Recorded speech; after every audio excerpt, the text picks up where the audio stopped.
I thought I'd do a by the way. I haven't done one in a couple of months, and I've got a few things really irking me really badly, so I want to clarify those things. Starting off with this general notion. I've been seeing it crop up again. This thing that we're not gonna vote for Obama in 2012 because he's really not doing jack shit, and again, he's not doing as much as he promised he would do. But just a couple of basic facts. There's about only 50,000 troops left in Iraq right now, compared to the number that there was when he initially took office. I mean, that is something. Okay, he didn't move as fast as I would have liked him to move, as far as the drawing them out, but he still did something. Much more than what would have happened if Palin or McCain had gotten voted in. Which, by the way, Palin's going to run in 2012. So if you don't vote Obama, you're basically voting Palin, because I don't see anyone else stepping in and from the Republican Party and really getting the popular vote that Palin will probably get, because that's just how fucking stupid most Americans are. And I mean, she is quite popular still, with I'd say a good 40% of the other side, the creationist types, and there's still about 40% creationists left, so they're gonna go for her. So I mean, come on, vote for fucking Obama and make sure she doesn't get elected. I don't want her fucking touching nukes, okay? And this idea that Obama's up the rich man's asshole or something is also bullshit. He did raise taxes. The only taxes he's raised were taxes on the top 2%, the richest 2%, and of the American population. The taxes of the bottom 3/4 class have actually dropped, and in between, from like 75% to 78%, it's remained stagnant. So I just don't get this idea that he's not really doing anything for the average Joe. He's not doing enough, obviously, but he ain't goddamn doing nothing. That's just a bullshit mischaracterization of what he's done so far. But yeah, the main kick really is that he's down to 50,000 troops in Iraq. And if Palin gets in 2012, she's going to push her. We're going to stay in for as long as it takes. And yeah, I mean, I've been a proponent that they should just get the fuck out, but I don't think they should just get out without leaving behind some sort of a police force, and that may take time to do, so they're working towards it. Okay, so that's the first thing. I mean, I'm really sick of hearing this bullshit. So, well, I've been a Democrat my whole life, but I've just had enough. I'm not voting.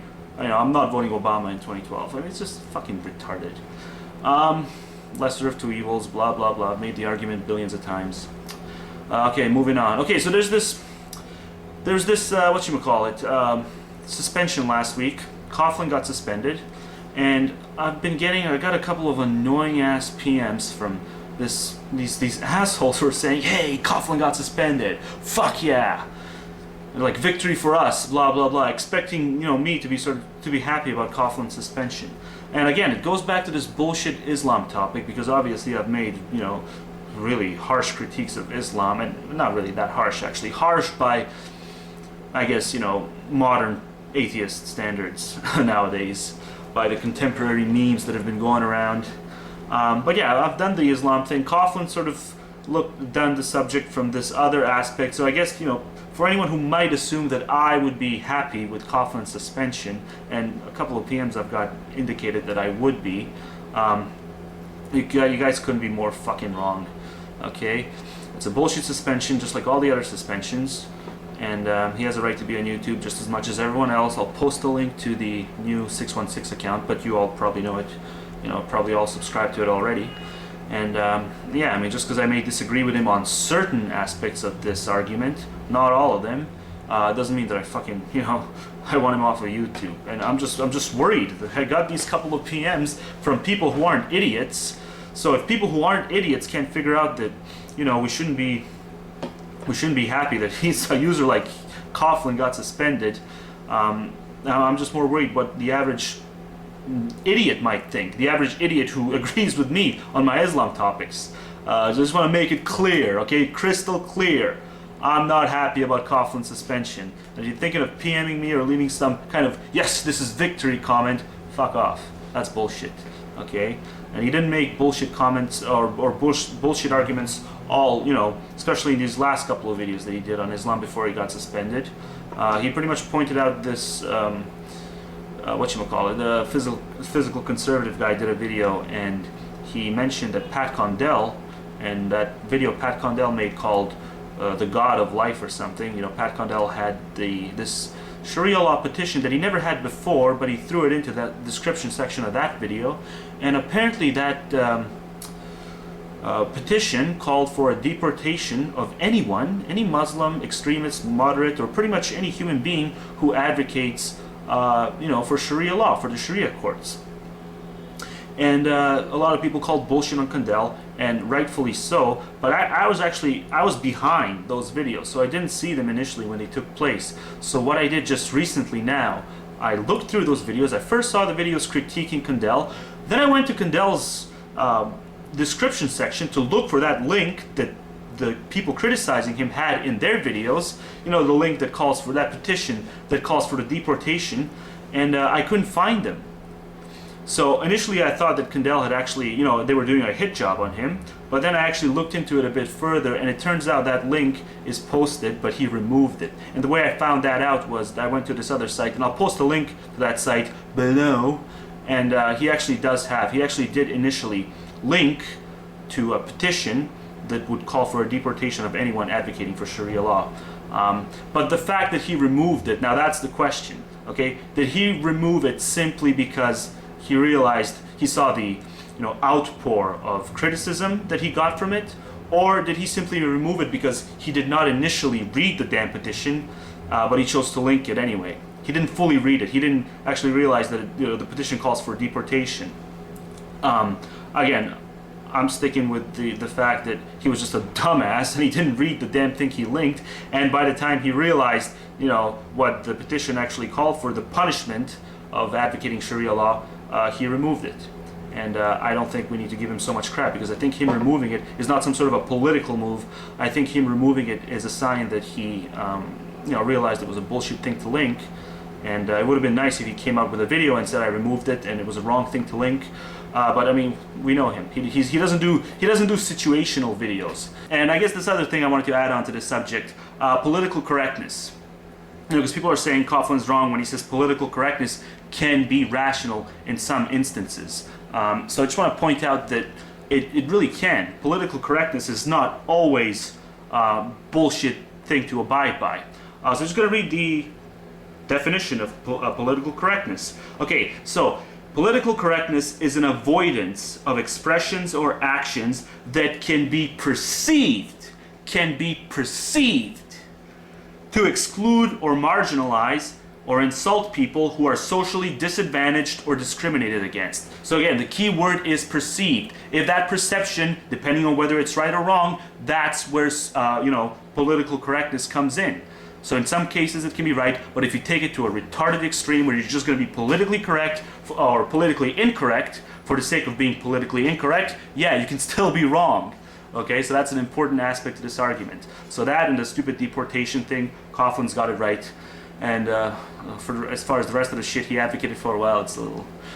Well, I mean, we know where I stand, we know where he stands, so that's pretty much it. But I just wanted to clarify these two things, because I don't want these assholes thinking that, I'm celebrating Coughlin's suspension along with them, because they criticize Islam just as venomously as I do. Okay, I really want to make that clear. Fuck the suspension, and hope he gets his channel back. So, anywho, there's a couple of more things I want to get to. I guess the last video I did on anti-statism, I didn't hear back from any anti-statists, and I thought I would. I thought I had a bunch of anti-statists, or at least a chunk of them watching me, because I look at my demographics, and I'm mostly people from the U.S. watching me, and I know in the U.S. this Ayn Rand crap has been soaring, the book sales and everything. So I thought I'd get a bunch of anti-statists, but I didn't. So I don't know. I guess I'll have to make some sort of a more arrogant video or something. I tried not to be arrogant because I like it's not that I like them, but I like the way they define the problem. I think they're very good at defining the problem. It's just that their solutions, based on all kinds of history I've dealt with, the companies and all that sort of stuff, based on all of that, their solutions will simply not work. So that's why. So I guess I really do gotta do a different video, and I title it like anti-statists fail or something, and I might do that depending on where the argument goes from here. But yeah, they're arrogant too sometimes. I mean, they do this bullshit where they say that the only reason us statists, they compare it to, they compare the state to God, and then they say the statist only believes in the state because they've been brainwashed to by the public education system. And it's like, there's just so many people I know who had a lot more problems with the state, who were much more driven to this sort of anarchist thought process back when they were teenagers, back when they were going through this public school bullshit process, okay? And it was only when they actually got out of high school, finished college and the rest of this shit, and actually started working for these private companies, then they changed their minds and they said, okay, well, we do actually need these regulations. We do need all this shit in order to have, a civilized, in order for there to be fairness. And I've done subjects on taxation before. I've talked about how we can do taxation, we can make it fair. Right now it's not fair. Right now we're forced to do it in this overall bullshit method where our tax dollars end up going to things that we don't reap the benefits of in return. So there's no straight line, there's no fine line. And we should make it a fine line, and I think we can make it a fine line with the state. But the problem is that the anarchist doesn't care whether or not there's a fine line there, whether or not every single penny of our individual paychecks, respectively, goes towards a cause that we would reap the benefits of in return in a very straightforward sort of way. They're still not happy with it. It would still not be good enough because they want this voluntarily funded system. Some of them, the anarcho-primitivists just don't want anything. They don't want any sort of a replacement mechanism. They just want chaos. But a lot of the anti-statists here on YouTube, they do want this voluntary funded state, and when you look at history, it just didn't work. So I'm waiting to hear back some counter-argument. Point me to somewhere in the history where this sort of crap has worked, okay? And if you point me to Somalia right now, I'm just gonna laugh in your face, okay? And me laughing in your face doesn't mean that I'm a noob when it comes to this subject and that I need to go read like a bunch of fucking dead anarchist authors' novels. It simply means that reality suggests that Somalia is fucking fail. So if you got some other examples, point me to them if you're an anarchist watching this. But if not, my video's there, and I'm still awaiting for some rational counter-arguments on why regulations are fail and why, how the voluntarily funded thing is going to work out when every single aspect of history indicates that it won't. It's going to be really bad. And the problem with democracy, I've also advocated a much more rational democracy system where we test the voters so that it's not the ignorant masses, as they would like to suggest, that are good. We're not going to be subject to the ignorant masses as the mechanism that shapes policy for us. No, it's actually going to be, the merit of vote will be proportional to the result of a test. Well, you people have, seen my videos on that, I'm sure. So I don't need to get into that again. But even that's not good enough. No, we just need to scrap the entire system altogether and replace it with what exactly? The reason you guys have such a problem with democracy is because the majority of people are idiots. So this is something that can work to mitigate against that idiocy and suppress it as far as the idiocy's power in the voting booth.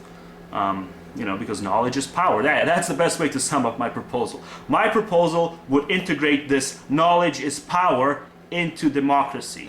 So it would be a much different system. But again, not good enough for the anti-statist, right? No, we just need to scrap democracy altogether. And it's just bullshit. Because there can be instances where, definitely, where a majority can suppress the individual rights of a minority, and I don't advocate for that. So stuff like this Prop 8 bullshit, it just got passed, and for a while, that was a perfect example of a majority suppressing the individual rights of a minority for no good fucking reason, okay? But when we're talking about stuff like taxation, okay, they're not just doing it for some bullshit reason. They're doing it because it's been demonstrated to be progressive. That's why we have the term progressive taxation. It results in less suffering overall. And that's something civilized human beings like, less suffering. Okay, and whether or not the suffering happens to them or to someone else is an irrelevancy because they realize that it's the same fucking thing. Alright, the sort of the snowflakes thing. Yeah, we're different, we're all individuals, but really we're individuals in the sense of a snowflake. We all have a capacity to feel pain. So majorities ruling over minorities when it comes to something like implementing taxation, that's not a draconian thing. And comparing it to something like banning gay marriage at the whims of a majority, it's just such a cheap fucking argument. So anyway,